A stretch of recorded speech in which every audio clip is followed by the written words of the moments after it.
وذكرنا ما نسينا اللهم يسر ولا تعسر رب تمم بالخير اللهم افتح علينا فتوح العارفين وفقنا توفيق الصالحين اللهم لا سهل إلا ما جعلته سهلا وأنت تجعل الحزن إذا شئت سهلا. InsyaAllah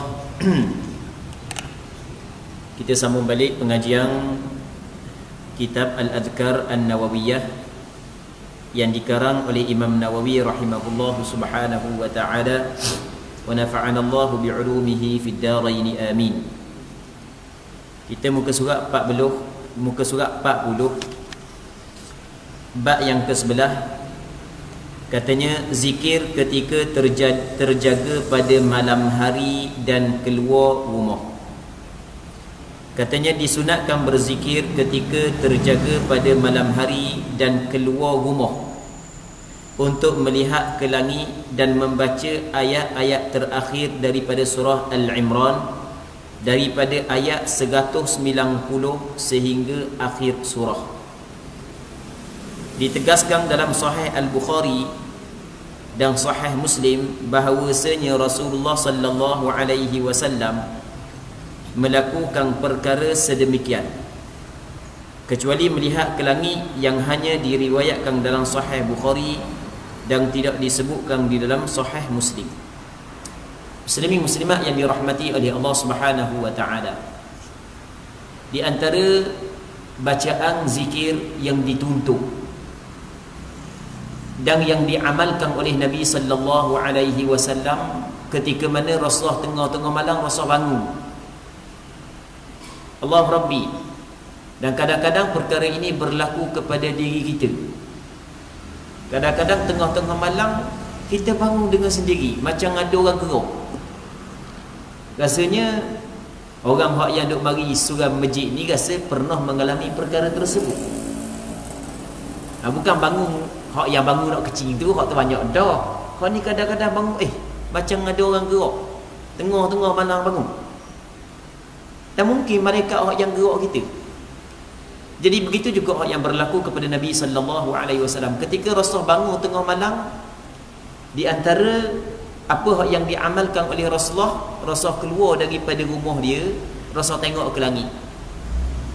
Ini di antara benda yang disunatkan. Lepas tu Rasulullah tengok di langit, Rasulullah baca ayat yang akhir daripada surah Al-Imran, daripada ayat 190 hingga akhir surah. Panjang kok? Dua muka sila. Bermula daripada ayat inna fi khalqis samawati wal ardi wa ikhtilafil laili wan nahari la ayatin li ulil albab alladhina yadhkuruna Allaha qiyaman wa qu'udan. Nak baca ni kena ngapa kau kena ngapa baru boleh nak baca. Jadi payah juga bangun daripada tidur nak tubik luar nak ambil air semayang. Jadi payah. Jadi kalau ngapa mudah je. Jadi buka pintu tengok, kalau tak mau tubik luar pun tak apa, buka pintu tengok ke langit. Dan ini di antara perkara yang sentiasa dilakukan oleh Rasulullah. Jadi kalau kita buat di malam hari, muslimin muslimat yang dirahmati oleh Allah Subhanahu wa taala, manfaat dia memang cukup banyak. Di antaranya Allah Subhanahu wa taala akan mencampur di dalam hati kita keyakinan yang lebih kuat. Ketika mana kita baca ayat tersebut, kita tengok di langit tengah malam, dengan kita menghayati makna dia, maka Allah Subhanahu wa taala akan mencapuk keyakinan kepada kita Allah Rabbi lebih kuat. Muslimin muslimat yang dirahmati oleh Allah Subhanahu wa taala, tak payah terah-terah pakai waktu. Tak payah terah-terah pakai waktu. Okey, ngapa? Keluar daripada tengah malam, tengok ke langit, baca ayat tersebut. Inna fi khalqis samawati wal ardi wa ikhtilafil laili wan nahari la ayatin li ulil albab. Sesungguhnya pada penciptaan langit dan bumi dan berselisih malam dan siang menjadi tanda atas kehebatan Allah, kebesaran Allah Subhanahu wa taala, tapi bagi orang yang mempunyai akal fikiran. Kalau orang tu betul-betul berfikir, cukup dia tengok silih berganti malam dan siang penciptaan langit dan bumi menjadi tanda hebatnya Allah Subhanahu wa taala. Alladzina yadhkuruna Allaha qiyaman wa qu'udan. Orang yang duk ingat kepada Allah dalam keadaan berdiri, dalam keadaan duduk, wa ala junubihim, dan ketika dia mengiri, wa yatafakkaruna fi khalqis samawati wal ard, mereka itu berfikir pada penciptaan langit dan bumi. Seluah-luah langit ini semua punya penciptaan Allah Subhanahu wa taala. Wa yatafakkaruna fi khalqis samawati wal ard. Akhirnya dia tengok akhirnya Rabbana ma khalaqta hadza batila. Mari dalam hati dia Allah Taala campur, wahai Tuhan kami, jadi benda ni bukanlah sia-sia. Lepas daripada mari perasaan tersebut, mari pula perasaan selagi takut kepada Allah. Akhirnya dia berdoa kepada Allah, Rabbana ma khalaqta hadza batila subhanak faqina adzabannar. Maha suci Kau ya Allah, maka peliharalah kami daripada azab neraka ya Allah. Dia bagi perasaan takut kepada Allah Subhanahu wa taala. Dia bagi perasaan silih berganti di antara perasaan ingin mengharap daripada Allah Subhanahu wa taala anugerah dan pahala, dan perasaan takut. Dia silih berganti di antara perasaan takut dan perasaan kasih, di antara perasaan raja dan perasaan khauf. Dan itulah yang dimaksudkan dalam Al-Quranul Karim dalam surah As-Sajdah yang kita biasa duk baca subuh Jumaat untuk imam, ataupun kita duk biasa dengar, tatajafa junubuhum 'anil madaji'i yad'una rabbahum khaufan wa tama'a. Renggang lambung-lambung mereka itu daripada tempat tidur. Mereka itu berdoa kepada Allah dalam keadaan khaufan, dalam keadaan takut, wa ta'ma'an, dalam masa yang sama mengharapkan ganjaran daripada Allah Subhanahu wa taala. Jadi ketika dibaca ayat-ayat tersebut, dia menghayati, dia ingat makna, dia tengok ke langit, dia menghayati ayat-ayat tersebut, maka Allah Subhanahu wa taala akan campur dalam hati dia di antara dua perkara, perasaan cinta kepada Allah, perasaan pamok, perasaan sayang kepada Allah Subhanahu wa taala dengan perasaan takut. Allah Rabbi. Katanya ditegaskan dalam As-Sahihain, maksud As-Sahihain Bukhari dan Muslim, daripada Ibnu Abbas radhiyallahu taala anhuma, bahawa Nabi sallallahu alaihi wasallam apabila bangun pada malam hari dan solat tahajud, bagi benda membaca. Jadi Rasul kalau bangun tengah malam, lepas tu Rasul sallallahu alaihi wasallam solat tahajud. Dia solat tahajud ni adalah sunat kepada umat Nabi Muhammad sallallahu alaihi wasallam, namun ia menjadi kewajipan kepada Rasulullah. Ada perkara-perkara yang mana perkara tersebut sunat untuk umat, menjadi wajib untuk Rasulullah sallallahu alaihi wasallam. Wa minal laili fatahajjad bihi nafilatan lak, dan daripada malam hari maka hendaklah engkau bertahajud sebagai ibadat tambahan bagimu ya Muhammad. Asa an yab'athaka rabbuka maqaman mahmuda. Barangkali Allah Subhanahu wa taala bangkit kamu pada tempat yang terpuji. Jadi di antara ibadat sebagaimana yang disebut oleh para alim ulama, yang mana diwajibkan kepada Rasul namun dihukumkan sunat kepada kita adalah sembahyang tahajud. Sembahyang tahajud di antara perkara yang diwajibkan kepada Nabi sallallahu alaihi wasallam. Manakala untuk umat hukum dia adalah sunat. Baik, muslimin muslimat yang dirahmati oleh Allah Subhanahu wa taala. Orang yang menjaga sembahyang tahajud, Allah Subhanahu wa taala bagi kekuatan rohani kepada dia. Sebab itulah Allah Rabbi, di antara perkara yang kita kena tabah dan sabar untuk melakukannya adalah sembahyang tahajud. Dan kita berdoa kepada Allah Subhanahu wa taala agar Allah taala bagi kekuatan kepada kita supaya kita dapat menjaga sembahyang tahajud. Kerana sembahyang tahajud ada kekuatan di dalam sembahyang tahajud itu. Sehingga kan Allah Subhanahu wa taala khabar kepada Nabi sallallahu alaihi wasallam, Ya ayyuhal muzammil qumil layla illa qalila nisfahu aw inqus minhu qalila aw zid alayhi wa rattilil qur'ana tartila inna sanulqi alayka qawlan thaqila. Wahai orang yang berselimut, qumil layla illa qalila, bangun pada malam hari, mereka sikit je tidur. Nisfahu aw inqus minhu qalila, separuh ataupun kurang sikit ataupun tambah daripada separuh tu. Warattilil qur'ana tartila, lepas tu baca Quran. Sebab dia inna sanulqi alayka qawlan thaqila, sesungguhnya kami akan campur kepadamu suatu perkataan yang cukup berat. Maka apabila perkataan yang akan dicampur kepada Rasulullah, perkataan yang cukup berat, mesti kena ada persediaan rohani yang cukup kuat. Maka persediaan rohani yang cukup kuat adalah yang pertamanya melalui jaga sembahyang malam, yang keduanya adalah membaca Al-Quranul Karim. Dua perkara ini dia akan menambahkan kekuatan rohani. Sebab tu Allah Subhanahu wa taala memerintah kepada Rasulullah sallallahu alaihi wasallam supaya berjaga malam, maksudnya supaya sembahyang di malam hari dan membaca Al-Quran, kerana dua perkara ini memberi kekuatan rohani ketika mana Allah Subhanahu Wa Taala nak bagi kepada suatu perkataan yang cukup berat, iaitu Al-Quranul Karim. Baik, sembahyang tahajud, dia perkataan tahajud muslimin muslimat yang dirahmati oleh Allah Subhanahu Wa Taala, kita nak bincang sikit daripada sudut fiqh. Perkataan tahajud, tahajud makna dia adalah tarkul wujud. Dalam bahasa Arab, tahajud dengan makna tarkul wujud, wujud dengan makna an-naum, tahajud dengan makna meninggalkan tidur. Itu asal makna tahajud. Sembahyang tahajud adalah sembahyang yang dilakukan oleh seseorang pada malam hari setelah daripada dia tinggalkan tidur dia. Dia tidur, lepas tu dia pun bangun, maka dia melakukan sembahyang tahajud. Baik, jadi sebab itulah kata ulama dalam mazhab Imam Syafi'i, sembahyang tahajud mesti dilakukan setelah daripada kita tidur. Tidak dinamakan tahajud kalau sekiranya kita tidak tidur sebelum daripada itu, kerana perkataan tahajud dengan makna tarkul wujud. Tapi bagi orang yang tidak tidur malam, kalau dia sembahyang tengah malam, dinamakan sembahyang qiyamul lail.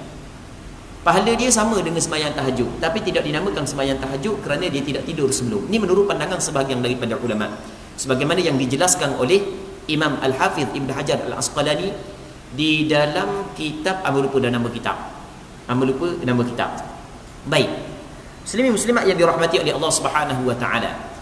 Jadi secara ringkasnya, sembahyang qiyamul lail dia adalah lebih umum daripada sembahyang tahajud. Maksudnya setiap sembahyang tahajud dinamakan sembahyang qiyamul lail, manakala setiap sembahyang qiyamul lail tidak dinamakan sebagai sembahyang tahajud. Maksudnya setiap tahajud dipanggil qiyamul lail, tapi adakah semua qiyamul lail dinamakan tahajud? Tidak. Kalau di dalam bahasa istilah yang digunakan dalam kitab mantiq, dipanggil dia di antara tahajud dengan qiyamul lail adalah umum khusus mutlaq. Dipanggil ada umum khusus mutlaq. Maksud umum khusus mutlaq adalah setiap tahajud adalah qiyamul lail, manakala setiap qiyamul lail tidak semestinya adalah tahajud. Sebagai contoh, kita kata di antara Nabi dengan Rasul, atas pandangan sebagian daripada ulama, adalah setiap Rasul pastinya Nabi, tapi setiap Nabi tidak semestinya Rasul. Itu dipanggil dia umum khusus mutlaq dalam istilah mantiq. Baik, jadi ditegaskan dalam As-Sahihain, Sahih Bukhari dan Muslim, daripada Ibnu Abbas radhiyallahu anhu, bahawa Nabi sallallahu alaihi wasallam apabila bangun pada malam hari dan salat tahajud, bagi dia membaca doa ni: Allahumma lakal hamdu anta qayyimus samawati wal ardi wa man fihin, wa lakal hamdu laka mulkus samawati wal ardi wa man fihin, wa lakal hamdu anta nurus samawati wal ardi wa man fihin, ولك الحمد أنت الحق ووعدك حق ولقاؤك حق وقولك حق والجنة حق والنار حق ومحمد حق والساعة حق اللهم لك أسلمت وبك آمنت وعليك توكلت وإليك أنبت وبك خاصمت وإليك حاكمت فاغفر لي ما قدمت وما أخرت وما أسررت وما أعلنت أنت المقدم وأنت المؤخر لا إله إلا أنت. Rasulullah sallallahu alaihi wasallam apabila Rasul bangun pada malam hari dan Rasulullah sallallahu alaihi wasallam sembahyang tahajud, Rasul baca doa ni: Ya Allah, bagimu segala kepujian. Engkau adalah pencipta langit, bumi dan segala isinya. Ya Allah, bagimu segala pujian. Bagimu kerajaan langit, bumi dan segala isinya. Ya Allah, bagimu segala kepujian. Engkau adalah cahaya langit. Maksud cahaya langit adalah yang memberi cahaya, yang menerangi langit dan bumi. Engkau adalah cahaya langit yang menerangi langit dan bumi dan segala isinya. Ya Allah, bagimu segala kepujian. Engkau adalah kebenaran, janjimu benar, bertemu denganmu adalah benar. Muslimin muslimat yang dirahmati oleh Allah Subhanahu Wa Taala, bagi orang yang bangun tengah malam baca doa ni, dia bermunajat dengan Allah Subhanahu Wa Taala. Dia baca ni, perkataan ni dia dengan Allah Subhanahu Wa Taala. Allah Rabbi. Cuba bayangkan ketika mana manusia, hamba-hamba Allah Subhanahu Wa Taala sedang lena di dalam buayang mimpi. Dia bangun seorang diri, bermunajat dengan Allah, baca doa ni, lepas tu dia menghayati doa ni, Allah Rabbi. Rasanya setenang-tenang manusia yang Allah Subhanahu Wa Taala bagi kepada dia. Allah Rabbi. Baca Allahumma lakal hamd, ya Allah, bagimu kepada kepujian. Jadi dia hadapkan percakapan ni kepada Allah. Dia hadapkan percakapan ni kepada Allah. Tak tahulah benda ketenangan hak yang dia dapat, tidak boleh nak cerita ketika dia bercakap dengan Allah Subhanahu wa taala. Sebab dia meroyak dia mendapat ketenangan setenang-tenangnya, setinggi-tinggi ketenangan. Kerana kita kena tahu bahawasanya nikmat syurga hak yang paling besar sekali, tidak ada nikmat yang paling besar, nikmat yang diberikan kepada ahli syurga, melainkan nikmat melihat kepada zat Allah Subhanahu wa taala. Ni yang disebut oleh Nabi sallallahu alaihi wasallam. Kata Rasul, idza daqala ahlul jannatil jannah, apabila masuk penghuni syurga ke dalam syurga, maka Allah Subhanahu wa taala khabar kepada penghuni syurga, turidu la an tazida alaikum, munak dah aku nak tambah lagi kepadamu. Lalu kata penghuni syurga, ya Allah, bukankah mung telah mengkurniakan kepada kami syurga, menyelamatkan kami daripada neraka, dan mung cerahkan muka kami? Ada lagi kenikmat yang lebih besar daripada bermacam-macam nikmat hak beri kepada kami ni. Lalu tu kata Nabi sallallahu alaihi wasallam, qal fayakshiful hijab, Allah Taala buka hijab. Fama u'tu syai'an ahabba ilaihi min nadhari ila wajhihil karim. Tidak ada suatu nikmat yang paling besar berbanding dengan nikmat melihat kepada zat Allah Subhanahu wa taala yang Maha Mulia. Okey, satu. Di sana ada hadis yang diriwayat oleh Imam Muslim, yang dikeluarkan oleh Imam Muslim, yang diriwayat daripada Sayyidina Umar bin Al-Khattab, yang mana Sayyidina Umar bin Al-Khattab menceritakan ada seorang lelaki mari berjumpa dengan Rasulullah dan dia ajukan beberapa soalan. Di antara soalan yang diajukan oleh dia kepada Rasulullah, dia, mal ihsan fa akhbirni anil ihsan, cuba cerita kepadaku tentang ihsan. Apa itu ihsan?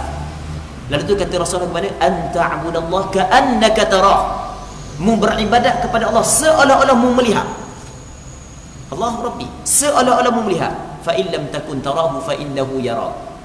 Kalau mu tidak dapat tahap tersebut, tahap rendah sikit, mu kena ingat Allah Subhanahu wa taala melihat kepadamu.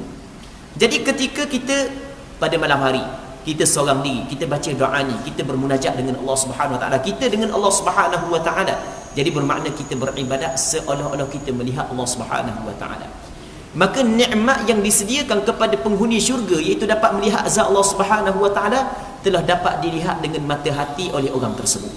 Sebab mereka benda ketenangan yang dia akan dapat kalau sekiranya dia bangun tengah malam, dia baca doa ni, dia menghayati makna, dia bermunajat dengan Allah Subhanahu wa taala. Sebab itulah Imam Ibn Qayyim Al-Jauziyah ketika dia menafsirkan ayat innal abrara lafi na'im, dalam Al-Quran ada ayat sesungguhnya orang-orang yang melakukan kebaikan berada dalam nikmat. Maksud dia orang yang melakukan kebaikan berada dalam nikmat, kata dia maksudnya adalah orang-orang yang beribadat kepada Allah. Orang yang beribadat kepada Allah, yang mana mata hati dia ketika dia beribadat kepada Allah, dia nampak Allah Subhanahu wa taala, ataupun dia melihat bahawasanya Allah Taala melihat dia berada dalam nikmat di dunia, lebih-lebih lagi di akhirat. Allah Rabbi. Kita nampak perkataan ni hanya semata-mata ucapan, tapi sebenarnya perkataan ni mengandungi bermacam-macam rahsia. Jadi ketika mana seorang tu bangun di tengah malam, ketika orang lain lena dalam tidur, dia seorang je beribadat kepada Allah, baca doa ni, dalam keadaan dia menghayati doa ni, menghayati makna dia, maka dia sedang bermunajat, bercakap dengan Allah Subhanahu wa taala. Maka apakah nikmat yang paling besar lagi yang dia rasa ketika dia ucapkan perkataan ni, ya Allah, bagimu segala kepujian. Tengok, cakap ya Allah bagimu. Kita tak cakap mu ngaku, kita tak cakap lagu tu, melainkan kita rasakan orang tu ada depan. Kita rasa Allah Subhanahu wa taala dekat dengan kita. Wa idza sa'alaka 'ibadi 'anni fa inni qarib. Apabila hamba-hambaku bertanya tentang aku, maka mengkatalah sesungguhnya aku dekat. Ujibu da'watad da'i idza da'an. Aku perkenan doa apabila hamba aku berdoa kepada aku. Bukan maksud Allah Taala bertempat, bukan maksud Allah Subhanahu wa taala bertempat. Perasaan kita, Allah Subhanahu wa taala cukup dekat dengan kita, muslimin muslimat yang dirahmati oleh Allah Subhanahu wa taala. Ya Allah, bagimu segala kepujian. Engkau adalah pencipta langit, bumi dan segala isinya. Ya Allah, bagimu segala kepujian. Bagimu kerajaan langit, bumi dan segala isinya. Ya Allah, bagimu segala kepujian. Engkau adalah cahaya langit, bumi dan segala isinya. Ya Allah, bagimu segala kepujian. Engkau adalah kebenaran. Antal haq, engkau adalah benar. Maksud dia Allah Subhanahu wa taala benar. Kata ulama, sebahagian daripada ulama yang menafsirkan hadis ni, dikata maksud Allah taala benar adalah kewujudan Allah Subhanahu wa taala adalah kewujudan yang hakiki. Maksudnya ada Allah Subhanahu wa taala ada yang wajib, berbeza dengan ada kita. Ada Allah Subhanahu wa taala ada yang tidak dimulakan dengan tiada dan tidak disuluhi dengan tiada. Ada Allah Subhanahu wa taala ada yang sedia kala dan ada yang berkekalan. Allah Subhanahu wa taala yang benar. Seterusnya kata dia lagi, engkau adalah kebenaran, janjimu benar. Janji Allah taala benar. Maksud dia janji Allah taala benar, Allah taala telah berjanji bagi setiap orang yang melakukan kebaikan akan dibalas dengan kebaikan. Faman ya'mal mithqala dzarratin khairan yarah wa man ya'mal mithqala dzarratin syarran yarah. Sesiapa yang melakukan kebaikan walaupun sebesar zarah, pasti dia akan melihat. Dia akan melihat kebaikan tersebut. Dia akan dapat ganjaran dia. Begitu juga sebaliknya, barang siapa yang melakukan kejahatan walaupun sebesar zarah, pasti dia akan melihat benda kejahatan tersebut. Pasti dia akan melihat. Bahkan kalau sekiranya Allah Ta'ala tidak mengampun dosa tersebut, maka dia akan diseksa di atas kejahatan yang dia buat. Allah. Seterusnya kata dia, engkau adalah kebenaran, janjimu benar, bertemu denganmu adalah benar. Allah Rabbi, suatu hari nanti kita bertemu dengan Allah Subhanahu Wa Ta'ala. Cuba kita bayangkan ketika kita menghayati ungkapan ini di malam hari, kita seorang diri. Tapi payah juga nak bangun tengah-tengah malam jadi hak yang menakut pahit ini payah bangun dah nak buka pintu pula, nak tengok luar kan macam-macam duk mikir kan. Nak bangun baca ayat ni, buka pintu lama kan netah hak yang terbang apa, hak pakar putih apa semua sekali. Allah Rabbi. Tengok kata dia lagi, dan bertemu denganmu adalah benar. Yang dimaksud bertemu dengan Allah adalah hari kebangkitan. Apabila kita meninggal dunia, kita akan dibangkit dan kita akan bertemu dengan Allah Subhanahu wa taala. Firman-Mu adalah benar. Perkataan-perkataan yang ada, yang diwahyukan kepada Rasulullah sallallahu alaihi wasallam, semuanya benar. Syurga adalah benar. Neraka juga adalah benar. Siapa tak tengok, ingat, syurga adalah benar. Syurga menjadi syurga. Syurga adalah balasan, tempat yang mana Allah Subhanahu wa taala sediakan kepada orang yang melakukan kebaikan. Uiddat lil muttaqin. Disediakan syurga kepada orang yang bertakwa.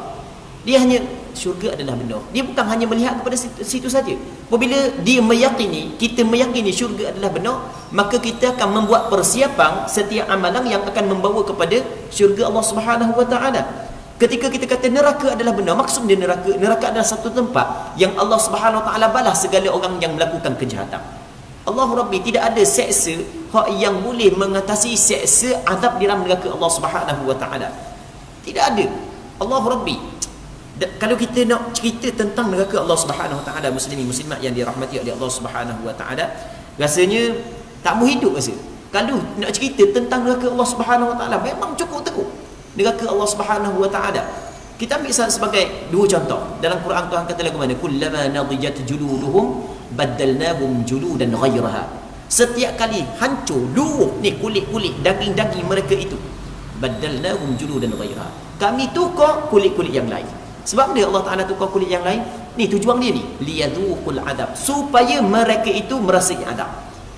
Allah Rabbi, tujuan untuk bagi dia rasa azab. Allah cukup teruk neraka Allah Subhanahu wa taala. Dalam Al-Quranul Karim, dalam surah Amma Yatasaalun, surah An-Naba, ada ayat Allah Subhanahu wa taala menyebut fadhuqu falan nazidakum illa azaba.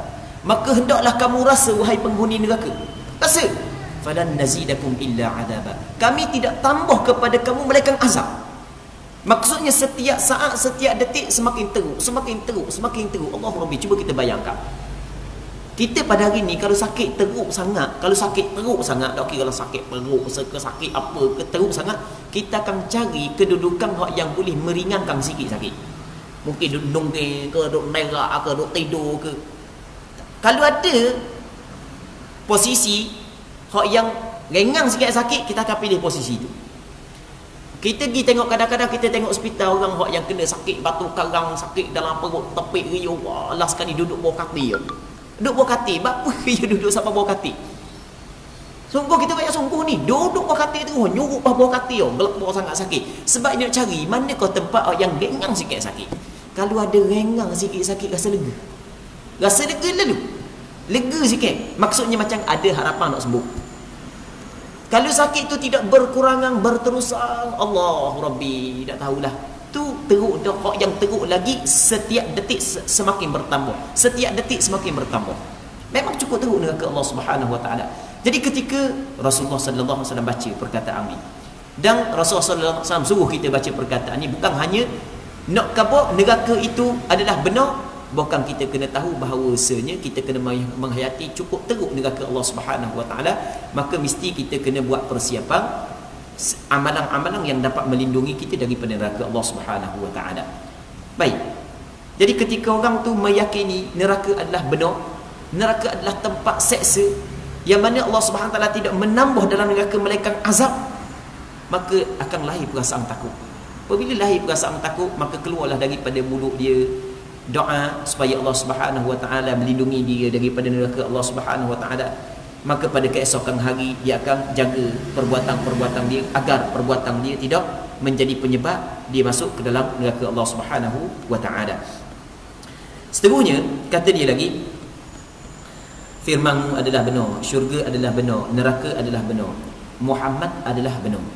Nabi sallallahu alaihi wasallam sendiri kata Muhammad adalah benar. Maksud dia Muhammad adalah benar, Nabi Muhammad adalah seorang yang benar, yang mana segala apa hak yang keluar daripada mulut dia semuanya benar, dan dia diwahyukan kepada dia perkara-perkara yang benar. Jadi semua benda hak yang didatangkan oleh Nabi sallallahu alaihi wasallam benar belaka. Allah Rabbi, itu yang dimaksud Nabi sallallahu alaihi wasallam benar. Agama yang dibawa oleh Rasulullah sallallahu alaihi wasallam benar. Setiap perkataan yang keluar daripada mulut Rasulullah juga adalah benar.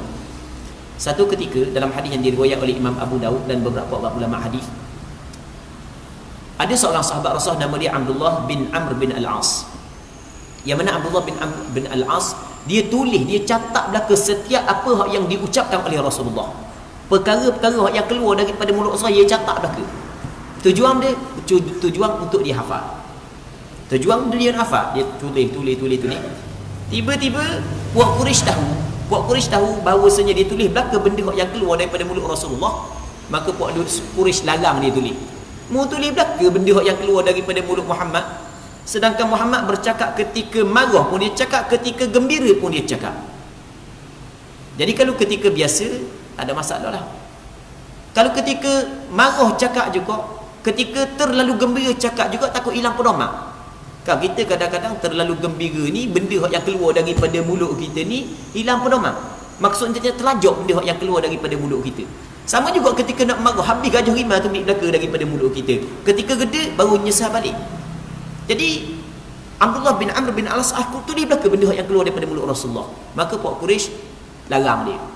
Maka bila Quraisy larang dia, dia pun berhenti daripada mulut dia. Lepas tu dia pergi jumpa dengan Rasulullah. Dia pun khabar, aku nak tulis benda yang keluar daripada mulutmu Rasulullah. Aku nak mengapa, tiba-tiba puak Quraisy larang. Puak Quraisy khabar sekian-sekian alasan. Kata Nabi sallallahu alaihi wasallam, uktub, tulis. Rasulullah sallallahu alaihi wasallam suruh dia tulis, uktub, tulis. Fawalladhi nafsi biyadi, demi Tuhan yang jiwaku di dalam genggamannya, ma yakhruju minhu illa haqq, tidak keluar daripada mulut aku melainkan perkara yang benar. Jadi setiap perkara yang keluar daripada mulut Rasulullah adalah benar. Wa ma yantiqu 'anil hawa in huwa illa wahyun yuha. Allah Taala kata dalam Quran, tidaklah bertutur Nabi sallallahu alaihi wasallam melainkan wahyu yang Allah Subhanahu wa taala wahyukan kepadanya. Muslimin muslimat yang dirahmati oleh Allah Subhanahu wa taala, seterusnya kata dia Muhammad adalah benar dan kiamat adalah benar. Kiamat, hari kiamat adalah benar. Bila berlaku, Allah Subhanahu wa taala sahaja yang mengetahui.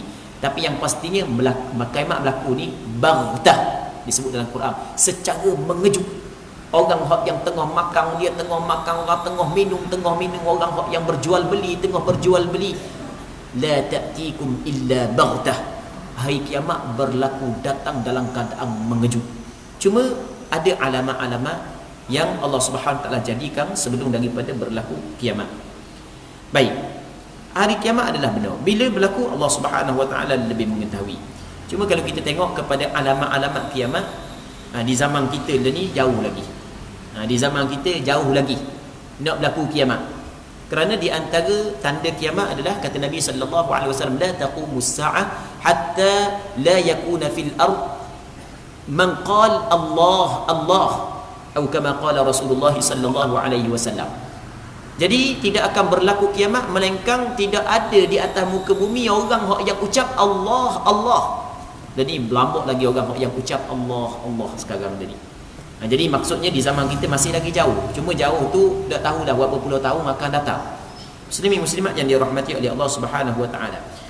Yang pastinya kita berada pada penghujung, muslimin muslimat yang dirahmati oleh Allah Subhanahu Wa Taala. Kata dia lagi, ya Allah, hanya kepadamu aku berserah diri. Hanya kepadamu aku beriman. Hanya kepadamu aku bertawakal. Hanya kepadamu aku bertaubat. Hanya denganmu aku bermusuhan. Jadi dengan sebab Allah Subhanahu Wa Taala lah kita bermusuhan. Maksudnya balah dengan orang kafir sebab dia. Sebab Allah Subhanahu Wa Taala. Kerana kita nak mempertahankan agama Allah Subhanahu Wa Taala sehingga kita berbalah dengan orang yang memusuhi agama Allah Subhanahu Wa Taala. Yang lebih tepat kena kata orang kafir yang memusuhi agama Allah.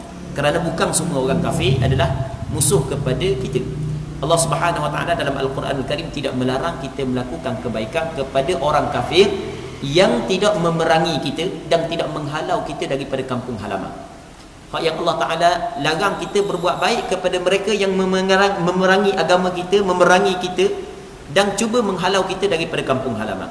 Allah Taala kepada Al-Quran, la yanhaakumullahu 'anil ladzina lam yuqatilukum fid din wa lam yukhrijukum min diyarikum an tabarruhum wa tuqsitu ilaihim. Allah Ta'ala tidak melarang kamu berbuat baik dan bersikap adil terhadap golongan-golongan kafir yang tidak memerangi kamu dan tidak mengeluarkan kamu daripada kampung halaman. Namun ketika mana orang kafir memerangi kita, sama ada dalam keadaan kita sedar ataupun tidak sedar, kita duk fikir-fikir, cara lagu ni cara nak menghancurkan orang Islam, maka tidak boleh kita buat baik.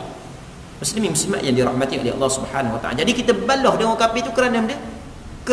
Kerana Allah Subhanahu Wa Ta'ala. Inilah ungkapan Nabi sallallahu alaihi wasallam. Ya Allah, dengan sebabmu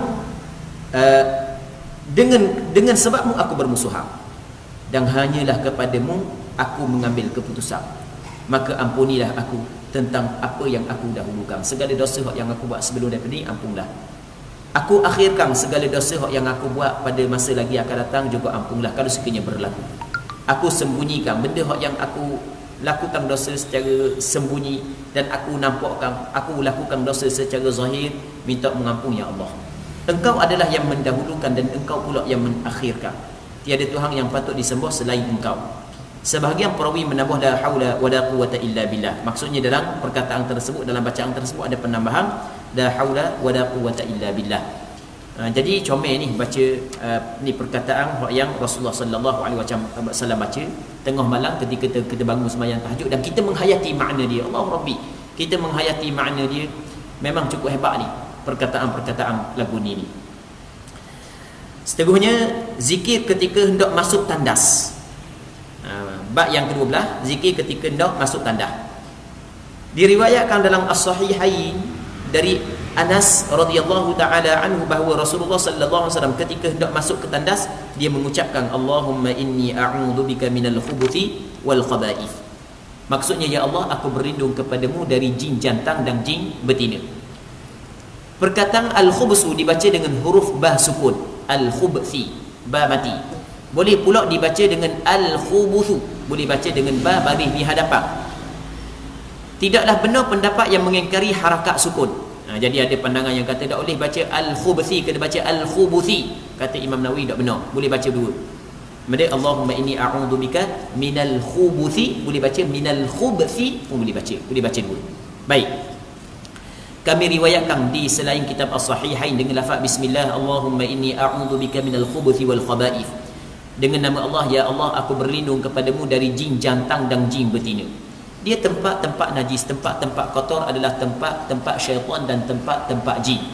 Maka ketika mana kita nak qada hajat, maka kita minta berlindung kepada Allah Subhanahu wa taala. Ini disebut dalam hadis yang lain, kata Rasulullah, inna hadhil hushush muhtadarah. Sesungguhnya ni kawasan rupuk-rupuk ni tempat orang yang qada hajat, ada penghuni dia. Jadi ketika mana kita nak qada hajat, kita baca doa ni. Dalam rumah kita ke tempat-tempat lain kita pergi keloh dan seumpamanya. Kadang-kadang orang tu pergi keloh balik duk menolong pula. Duk sana tu duk gembira, duduk ngilai, balik rumah duk menolong pula, duk tepik riuh sekali. Allah Rabbi. Sebab benda sebab kecing kata gaul. Hanya kecing kawasan rumah-rumah jin apa sebagainya, marah jin. Baca doa ni supaya Allah Subhanahu taala lindungi kita. Orang kecing rumah kita, kita marah jin pun marah kau kecing rumah dia. Baca doa ni supaya Allah Subhanahu taala lindungi kita. Kami meriwayatkan daripada Ali radhiyallahu taala anhu bahawa Nabi sallallahu alaihi wasallam bersabda, "Sitru ma baina a'yunil jinni wa awrati bani Adam idza dakhala al-kanifa an yaqula bismillah." Artinya, tabir penutup antara mata jin dengan aurat anak Adam adalah apabila masuk ke tandas dia mengucapkan bismillah dengan nama Allah. Apabila kita ucap bismillah, maka Allah Taala menutup aurat kita daripada dilihat oleh jin. Baik. Diriwayatkan oleh Imam Tirmizi dengan alasan sanadnya tidak kuat. Telah berlalu penjelasan kami bahawa hadis dhaif dapat digunakan sebagai dasar bagi fadailul a'mal. Imam Tirmizi kata sanad hadis ini tidak kuat. Namun kata Imam Nawawi tidak menjadi masalah sebelum daripada kita bincang bahawasanya hadis dhaif boleh dijadikan ataupun boleh boleh kita beramal dengannya dalam bab fadail. Para sahabat kami mengatakan zikir ini dianjurkan untuk diucapkan baik ketika masuk ke dalam suatu bangunan maupun ketika berada di tengah padang pasir. Tak kira lah dalam tandas yang berada dalam bangunan ke ataupun di tempat-tempat benda lain ke, tak kira. Sunat kita baca dengan doa ni.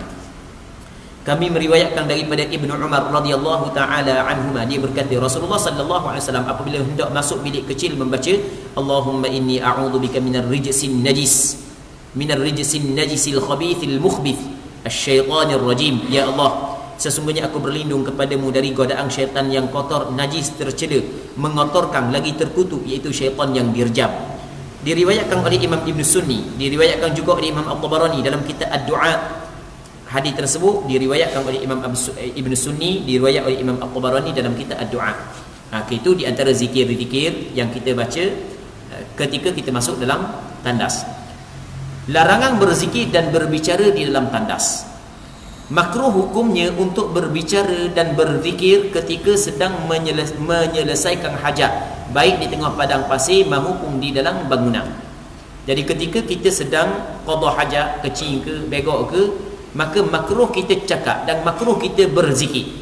Hukum dia makruh, dia tidak haram, hukum dia makruh. Jadi ketika mana kita sedang qada hajat, tandas ke, di padang ke, begok ke, kecing ke, makruh kita cakap. Orang telefon, lock dulu lock dulu. Orang telefon, lock dulu. Baik, orang tanya, lock dulu, nanti pas-pas ni. Baik, makruh kita berzikir dan kita cakap ketika sedang menyelesaikan hajat, baik di tengah padang pasir maupun di dalam bangunan. Bahkan sebahagian ulama mengatakan walaupun kita tidak qada hajat, berzikir di dalam tandas hukum dia adalah makruh. Kita masuk dalam tandas, makruh kita berzikir walaupun bukan sedang qada hajat, apatah lagi ketika sedang qada hajat. Baik, ada sebahagian daripada orang kita masuk dalam tandas, dia ambil wudu. Masuk dalam tandas, dia ambil wudu. Antara perkara yang disunatkan bagi orang yang mengambil wudu adalah baca bismillah. Kata Nabi sallallahu alaihi wasallam, tawaddau bismillah, hendaklah berwudu dengan nama Allah. Okey, jadi di antara perkara yang dituntut kepada orang yang berwudu adalah baca bismillah. Tapi kan ingat, ketika kita berada dalam tandas, maka kata ulama tak boleh kita baca bismillah ketika kita ada dalam tandas, kerana berzikir dalam tandas hukum dia adalah makruh. Tapi masalah ni tidak berlaku kesepakatan di kalangan ulama. Masih lagi ada pandangan ulama mengatakan sunat baca bismillah walaupun dalam tandas. Okey, hamba hurah panjang lebar sikit dalam hukum fiqh masalah ni ya. Hukum fiqh panjang sikit. Tak pula kita kebur khilaf-khilaf yang berkait dengan masalah ni ya. Okey, di sana ada beberapa dalil daripada syarak bahawasanya dituntut kepada orang yang mengambil wuduk dan mandi wajib baca bismillah sebelum daripada berwuduk, sebelum daripada mandi. Di antara hadis yang menyebut hal tersebut adalah Rasulullah sallallahu alaihi wasallam khabar kepada sahabat dia, tawaddau bismillah, hendaklah kamu berwuduk dengan nama Allah. Baca bismillah ketika kita berwuduk. Maka daripada dalil-dalil tersebut, ulama fiqh mengatakan disyariatkan kepada orang yang nak berwuduk baca bismillah. Cuma pensyariatan baca bismillah sebelum daripada berwuduk, adakah wajib ataupun sunat? Di sini berlaku khilaf di kalangan ulama. Mazhab Hambali mengatakan wajib. Orang yang nak berwuduk wajib kena baca bismillah. Namun majoriti ulama mengatakan sunat. Okey, itu masalah. Yang keduanya adalah Nabi SAW tidak bercakap ketika qada hajat, dan Rasulullah SAW tidak berzikir ketika qada hajat. Sedangkan di antara tabiat Rasulullah, di antara adab kebiasaan Rasulullah adalah kana yadhkurullah fi kulli ahyani. Rasulullah SAW mengingati Allah, menyebut Allah pada setiap detik. Maka ulama melihat Rasulullah ketika qada hajat, Rasulullah tidak jawab salam orang, Rasulullah tak jawab orang tanya, Rasulullah tak jawab, dan Rasulullah tidak berzikir. Maka bahawasanya daripada perbuatan tersebut kita dapat faham tidak boleh ketika kita qada hajat kita bercakap dan berzikir. Tapi tidak ada dalil daripada hadis yang melarang secara keras. Bagi orang qada hajat haram cakap, tak ada. Maka kata ulama, hukum qada cakap ketika qada hajat adalah makruh. Okey. Sekarang ni ketika mana kita berada dalam tandas, kita nak ambil wuduk. Yang mana ketika kita nak ambil wuduk dituntut kepada kita baca bismillah. Dalam masa yang sama, dalam tandas tidak boleh kita berzikir. Maka lagu mana cara kita nak buat? Di sini ada perbincangan di kalangan ulama. Sebahagian daripada ulama, pandangan sebahagian ulama mazhab Imam Syafi'i, dikata tidak boleh kita berlafaz dengan bismillah dalam tandas. Lepas tu dah pakai nak baca bismillah. Okey, caranya adalah baca dalam hati. Caranya adalah baca dalam hati. Okey, itu pandangan sebahagian daripada ulama. Namun sebahagian yang lain kata lagu mana? Sebahagian yang lain dikata lagu mana? Dikata sekarang ni ada amun nak ringkaskan sahaja kalau perbincangan jadi panjang. Ada sebahagian yang lain kata walaupun dalam tandas sunat juga baca bismillah. Dituntut juga baca bismillah. Kerana dia kerana dia kata kalau kita melihat kepada dalil yang melarang berzikir kepada Allah dalam tandas adalah dalil yang tidaklah sekuat dalil menuntut kita baca bismillah. Dalil yang tuntut kita baca bismillah lebih kuat berbanding dengan dalil melarang kita berzikir di dalam tandas. Maka ketika hak ni tak kuat mana larangan, hak ni kuat tuntutan, maka kita utamakan hak yang kuat tuntutan berbanding dengan hak yang larang. Maka sebab itulah ada sebahagian daripada ulama kata walaupun dalam tandas sunat juga baca bismillah. Jadi kalau kita dengar ada orang baca bismillah dalam tandas, kita jangan larang lah. Kalau dia tu orang ngaji lah. Kau dok ngaji tak apa, kau bawa wah ni dah tandas tau. Kalau orang ngaji tak apa. Sebab orang ngaji yang penting orang belajar. Sebab ada pandangan ulama yang menyebut hal tersebut.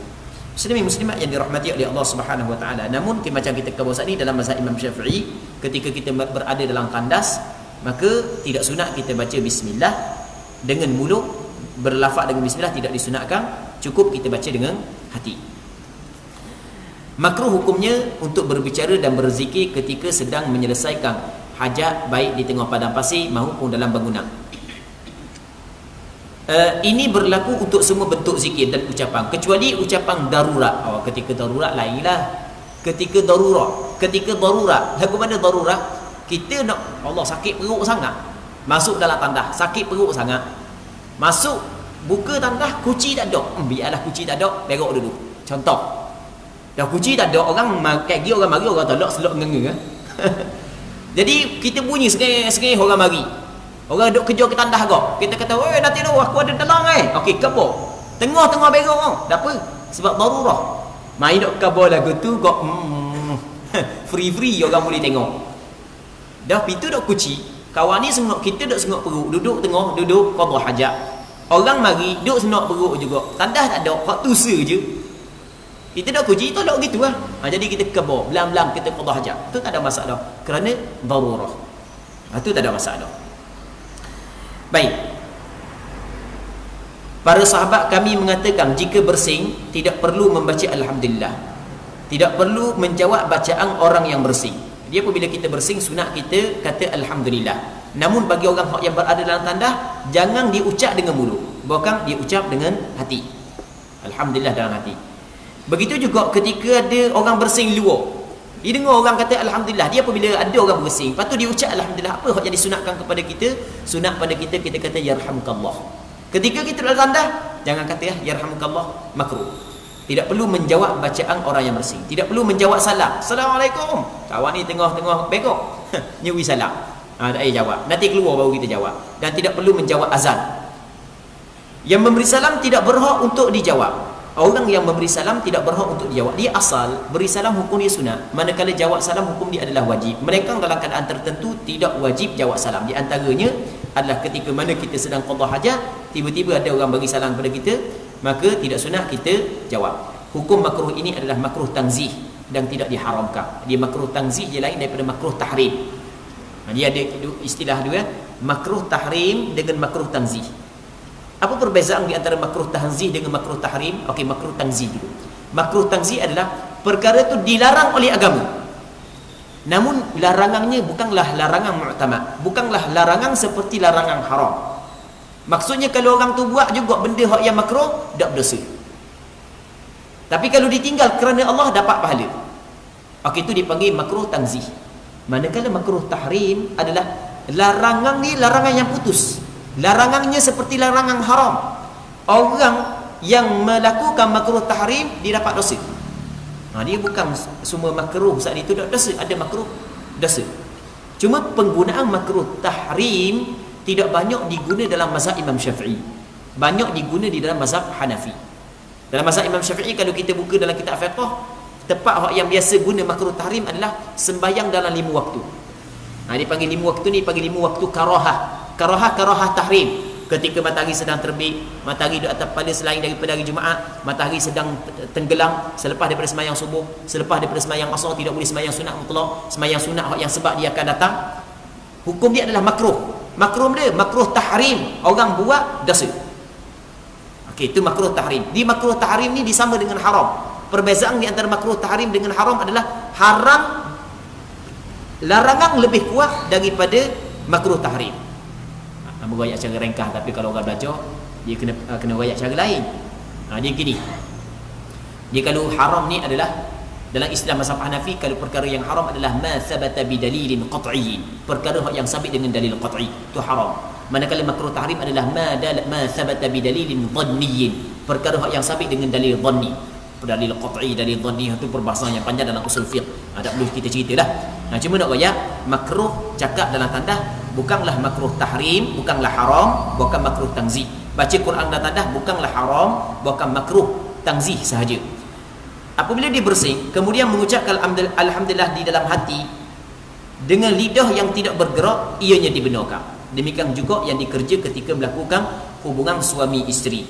Sama juga ketika sedang bersetubuh dengan isteri, maksudnya ketika sedang bersetubuh, maka bersih. Sunat kita kata alhamdulillah dalam hati, tak payah kata dengan mulut. Seterusnya katanya, kami riwayatkan daripada Ibnu Umar radhiyallahu anhuma, dia berkata, marra rajulun bin nabiy sallallahu alaihi wasallam wa huwa yabul fasallama alaihi falam yurda alaihi. Artinya seorang lelaki datang bertemu Nabi sallallahu alaihi wasallam sementara baginda sedang membuang air kecil, tengah rasa kecil. Dia mengucapkan salam dan baginda tidak menjawab salamnya. Rasul tengah kecil, dia bagi Assalamualaikum, Rasul tak jawab. Dah apa sampai ke Rasul kecil pun bagi salam juga. Kerana memberi salam adalah perkara yang amat dituntut oleh Nabi sallallahu alaihi wasallam. Sehingga kan kata Rasulullah sallallahu alaihi wasallam, la tadkhulul jannata hatta tu'minu wa la tu'minu hatta tahabbu, ala adullukum ala syai'in idza fa'altumuhu tahabbtum afshus salama bainakum, atau kama qala Rasulullah sallallahu alaihi wasallam. Kata Rasul, mung tidak akan masuk syurga melainkan mung kena beriman, baru mung dapat masuk syurga. Dan mung tidak beriman melainkan mung kena bersalih kasih sayang. Orang yang tidak bersaling kasih, tidak berkasih sayang sesama orang Islam, dia tidak sempurna iman dia. Lepas tu kata Rasulullah sallallahu alaihi wasallam, mung nak dak, aku nak kabur kepada mung suatu perkara yang apabila mung buat, mung akan saling berkasih sayang. Mana afshus salama bainakum, sebarkan salam di antara kamu. Maka sahabat Rasulullah ketika dia mendengar hadis tersebut daripada Rasulullah, dia cuba amalkan. Jadi dia cuba tebarkan salam, sama ada kepada orang yang kenal, orang yang tak kenal. Apatah lagi apabila berjumpa dengan Rasulullah. Jumpa dengan Rasul, ambil peluang untuk bagi salam. Tak kira keadaan dia Rasulullah. Ketika Rasul sedang kecil pun, molek-molek ada dia bagi salam. Baik. Bukanlah siapakah haram bagi salam kepada orang yang kecil, sebab kita bagi salam, kita doa keselamatan kepada dia. Tak ada masalah kita doa keselamatan untuk dia. Namun bagi orang yang diberikan salam kepadanya, makruh jawab salam ketika dia sedang qada hajat. Nanti selepas daripada berqada hajat baru dia jawab. Baik, diriwayatkan oleh Imam Muslim dalam sahihnya daripada Muhajir bin Unfuz, dia berkata, aku menghadap Nabi sallallahu alaihi wasallam yang sedang buang air kecil. Aku mengucap salam kepada baginda, namun baginda tidak menjawab salamku sehingga baginda selesai berwudu, kemudian mendatangiku dan bersabda, inni karihtu an adhkurallaha ta'ala illa ala tuhrin aw qala ala taharah. Artinya, sesungguhnya aku tidak berzikir kepada Allah kecuali dalam keadaan suci. Aku tidak suka. Maksudnya, ketika mana ada sahabat Rasulullah bagi salam kepada Rasulullah, yang mana dalam Al-Quranul Karim ada ayat lagu mana, wa idza huyyitum bi tahiyyatin fahayyu bi ahsana minha aw rudduha. Apabila diberi satu penghormatan kepada kamu, maka mu kena balas balik penghormatan tersebut dengan apa yang lebih baik ataupun kena bagi sama. Jadi bermakna dalam Al-Quranul Karim Allah Taala mewajibkan jawab salam. Ketika ada sahabat Rasulullah bagi salam kepada Rasulullah, sedangkan Rasulullah tengah kecil, Rasulullah tak jawab, maka Rasulullah sallallahu alaihi wasallam kabur alasan lepas daripada tu. Kabur alasan, bukan Rasul diam, Rasul kabur.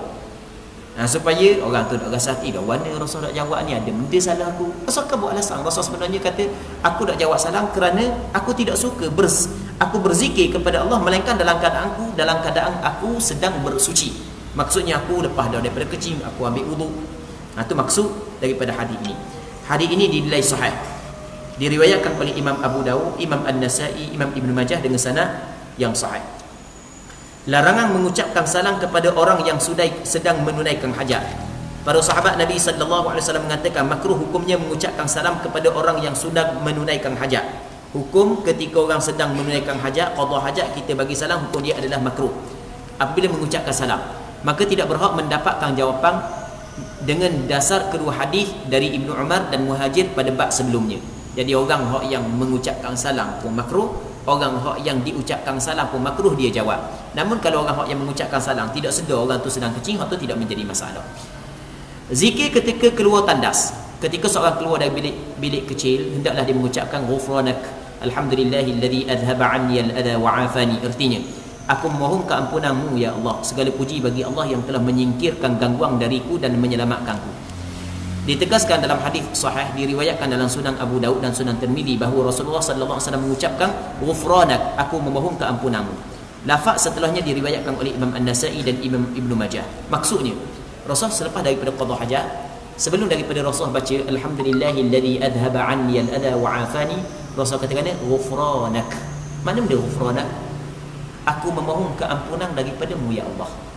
Rasulullah sallallahu alaihi wasallam keluar daripada tandas lepas daripada qada hajat, kecil, berok. Rasul kata, ya Allah, aku memohon keampunan daripadamu ya Allah. Lepas tu baru Rasul baca doa, segala puji bagi Allah Subhanahu wa taala yang menghilang daripada aku perkara yang menyakiti. Ni najis, perkara yang menyakiti kalau duduk dalam tubuh kita tak buang.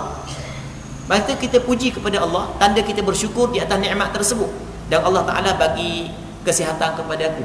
Baik, tu maksud daripada doa ni. Cuma yang perlu kita kena sebut sikit, kenapakah Rasulullah sallallahu alaihi wasallam mengucapkan istighfar? Kenapa Rasul mengucap istighfar setelah daripada Rasul keluar tandas? Sedangkan makna istighfar adalah minta ampun daripada kesalahan. Apakah kesalahan yang dilakukan oleh Rasul dalam tandas? Benda tu yang perlu kita kena kaji. Muslimin muslimat yang dirahmati oleh Allah Subhanahu wa taala. Jadi ketika mana Rasul keluar daripada tandas, Rasul minta ampun kepada Allah. Rasul minta ampun daripada benda. Mesti ada kesalahan. Kerana minta ampun adalah daripada kesalahan. Allahu Rabbi. Dan apa kesalahan yang dilakukan oleh Rasulullah?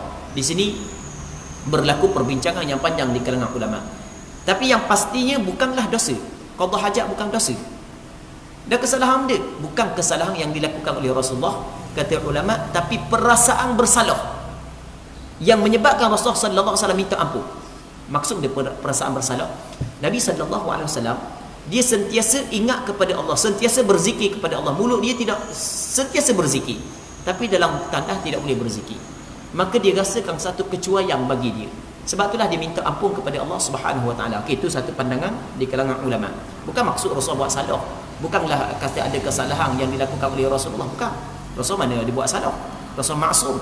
Allah Taala jaga. Cuma apabila Rasulullah sallallahu alaihi wasallam masuk dalam tandas, dia tidak boleh berzikir, sedangkan sebelum daripada ni sentiasa berzikir, maka dia rasa itu ada satu kesalahan. Perasaan satu kesalahan. Allah Rabbi. Kita nak faham masalah ni, kita nak faham, kita kena buat contoh baru kita faham. Kita kadang-kadang kita dengan orang hak yang kita sayang, kita cinta, kita kena contoh lelaki dengan perempuan. Tengah-tengah muda, hak yang tua-tua tak jadi dah. Hak tengah-tengah muda, hak tengah duduk bercinta kan, setiap percakapan kita jaga kan. Silap cakap sikit, minta maaf lalu. Padahal tak ada benda-benda pun, sikit je minta maaf. Sebab benda kita rasa, oh silap ni. Okey, begitulah orang hak yang hati dia penuh dengan perasaan cinta kepada Allah Subhanahu Wa Taala, perasaan sayang kepada Allah Subhanahu Wa Taala, perasaan kasih kepada Allah Subhanahu Wa Taala. Ketika dia rasa, mana aku tidak dapat berzikir kepada Allah, dia rasa satu benda, dia rasa satu kekurangan, satu kecuaian. Sebab itulah dia minta ampun kepada Allah Subhanahu Wa Taala. Dalam bahasa istilah ulama tasawuf dia, istilah ulama tasawuf, hasanatul abrar sayyiatul muqarrabin. Kebaikan orang yang baik masih lagi dikirakan kejahatan bagi orang yang dekat. Kebaikan orang yang baik masih lagi dikirakan kejahatan bagi orang yang dekat. Walaupun baik dah kau tu, tapi nisbah kepada orang dekat masih lagi dikirakan kejahatan. Okey, sebagai contoh, kita buat contoh lain sekali lagi. Dan berasa contoh ni yang mudah contoh dah sebelum daripada ni. Biar kita contoh pula sekali lagi. Katakanlah kita ada piti sikit, kita nak bagi kepada kawan kita, oh susah, tak kira lah. Ataupun kita nak bagi kepada kawan kita yang benda jaga bahagian masjid, bahagian madrasah, bahagian pondok, tafiz. Kita nak lah piti sikit. Kita kata, duduk mana tau? Kita kata, dia bukan duduk sekian-sekian. Kita kata, kita jumpa di patah kejap boleh tau? Kita jumpa di patah. Budak dang nak pergi rumah, kita jumpa patah. Okey, kita pun jumpa patah. Bagi duit. Okey, itu satu kebaikan. Okey, itu kawan kita. Tak ada masalah, satu kebaikan. Tapi perbuatan tersebut kalau buat kepada mak kita, buat kepada ayah kita, dia tidak dinamakan satu kebaikan. Mak, duduk mana oh? Mak kata duduk rumah. Oh mak, dah nak pergi rumah mak nak pergi BT sikit Jumpa patah kali mak. Mak kata tak ada motor nak pergi.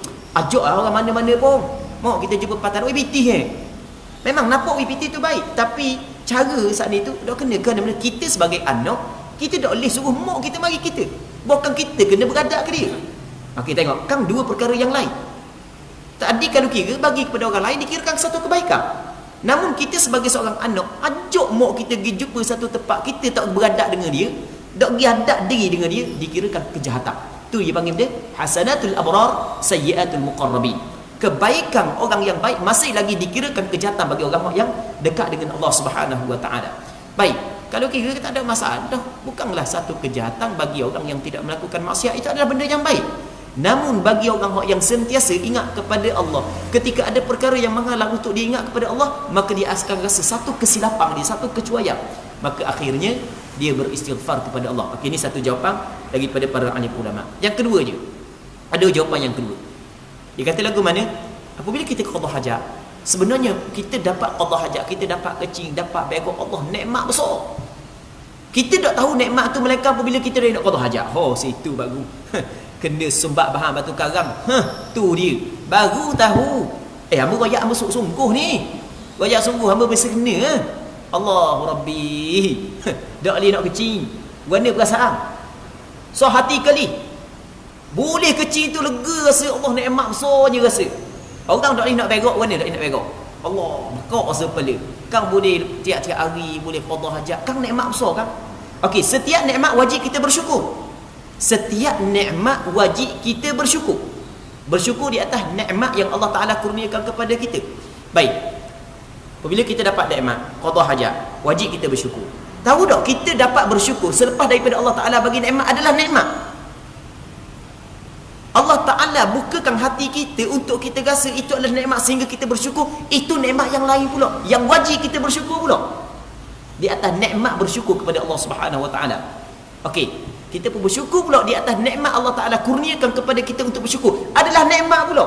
Jadi penghujungnya kita tidak mampu bersyukur kepada Allah Subhanahu Wa Ta'ala. Sebab itulah kita istighfar kepada Allah Subhanahu Wa Ta'ala. Ini apa yang disebut oleh para alim ulama muslimin muslimat yang dirahmati oleh Allah Subhanahu Wa Ta'ala.